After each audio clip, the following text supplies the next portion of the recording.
रघुपति राघव राजा राम पतित पावन सीताराम। रघुपति राघव राजा राम पतित पावन सीताराम। सीताराम सीताराम बज प्यारे तू सीताराम। सीताराम सीताराम बज प्यारे तू सीताराम। रघुपति राघव राजा राम पतित पावन सीताराम। रघुपति राघव राजा राम पतित पावन सीताराम। बोलो सियावर रामचंद्र भगवान की, पवन सुत हनुमान की, उमापति महादेव की, श्री कृष्ण चंद्र भगवान की, गुरु वेद भगवान की, गुरु अम्बे मातु की, गुरु सद्गुरुदेव भगवान की। ओम नमः पार्वती पतये हर हर महादेव।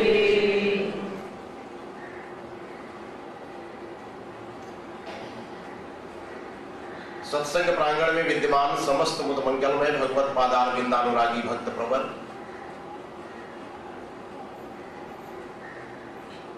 इस संसार में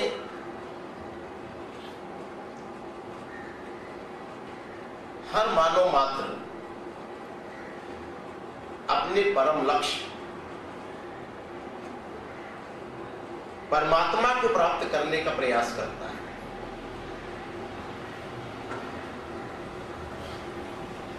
मार्ग अनेक हैं,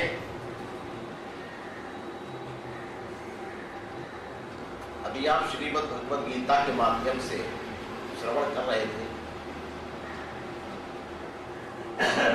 भगवान कृष्ण ने अर्जुन के समक्ष कर्म का मार्ग रखा है इस अध्याय। आगे कितने मार्ग हैं अलग की बात है। वैसे वैदिक 3 मार्ग हैं जिनका प्रतिपादन वेदों में भी किया गया है।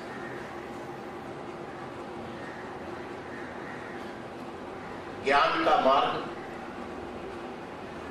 उपासना का मार्ग और कर्म का मार्ग।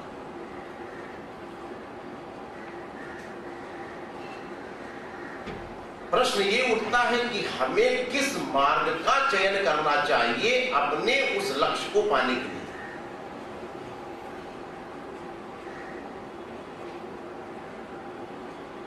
हम प्रभावित हो जाते हैं किसी परम तत्ववेता ज्ञानी संत महापुरुष से। परम ज्ञानी है, उसके पास तो वेदांत की परिचर्चा है, वेदांत का मार्ग है, ज्ञान का मार्ग है।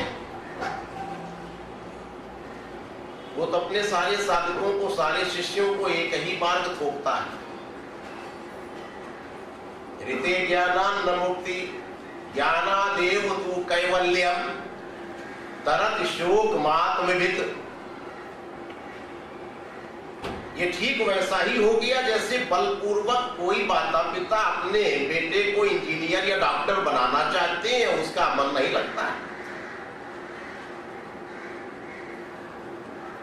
जब भी देखो वो लड़का एक कोने में बैठा हुआ तस्वीरें बनाता रहता है।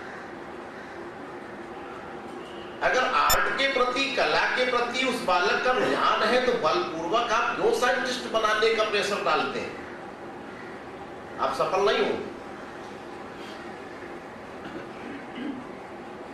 आप उस बालक की अभिरुचि का भी ध्यान रखिए। क्या उसमें इतना टैलेंट है, इतनी प्रतिभा है कि वो डॉक्टर, इंजीनियर कुछ बन सके? बलपूर्वक हम किसी भी साधना को किसी साधक के ऊपर नहीं थोप सकते। हर व्यक्ति की एक क्षमता अलग अलग है।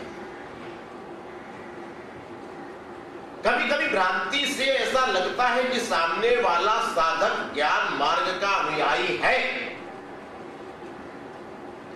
लेकिन हमें उसका परीक्षण कर लेना चाहिए। अर्जुन के साथ भी यही हो रहा है।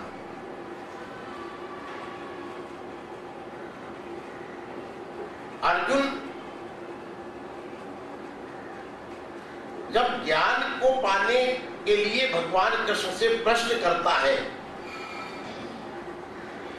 तो उसका प्रश्न विद्वतापूर्ण होता है। ठीक उसी प्रकार जैसे इन कर्मों से घबराकर, अपनी सारी रिस्पांसिबिलिटी से, अपनी जिम्मेदारियों से आप ऊबकर संतों के पास आते हैं ज्ञान विषयक प्रश्न लेकर, क्योंकि आप जानते हैं कि संतों के पास इसी प्रकार का प्रश्न करने के बाद ही तो मैं इन कर्मों के बंधन से छूट पाऊंगा। ठीक अर्जुन की जगह पर आप अपने आप को स्थापित कर लो, खड़ा कर लो, सारी गीता समझ में आ जाएगी। अर्जुन आया है युद्ध करने के लिए, तैयार है लड़ने के लिए, शूरवीर है, महारथी है, एक से एक अनेक दिव्य अस्त्रों का ज्ञान है उस अर्जुन को।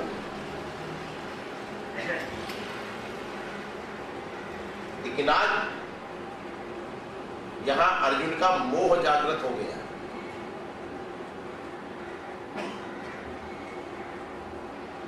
वो जब युद्ध के बीच में भगवान कृष्ण से कहता है कि हमारा रथ आप ले चलिए, देखें कौन कौन शूरवीर आए हैं, खड़े हैं यहां मरने के लिए तैयार। जब उसकी दृष्टि पड़ती है, हमारे चाचा है, मामा है, ताऊ है, दादा है, पिता है, प्रपितामह है, पितामह है, सब ऐसे ही लोग खड़े हैं, भाई है, भतीजे हैं, ताऊ है, वो तो घबरा गया।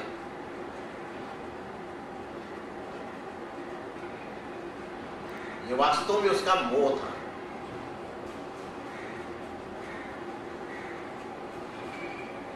वो युद्ध ना करने के लिए उद्यत होता है कि हे केशव हम युद्ध नहीं करेंगे। बड़ा आश्चर्य हुआ भगवान कृष्ण को, ये क्या हो गया अर्जुन, अब ऐसी परिस्थिति में आकर युद्ध नहीं करोगे? पहले सोच लेना चाहिए।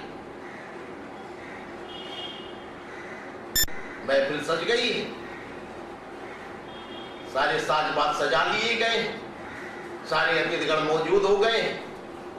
उस समय नर्तकी कहती है मैं नृत्य नहीं करूंगी। अरे कमाल है, ये पहले सोच लेना चाहिए।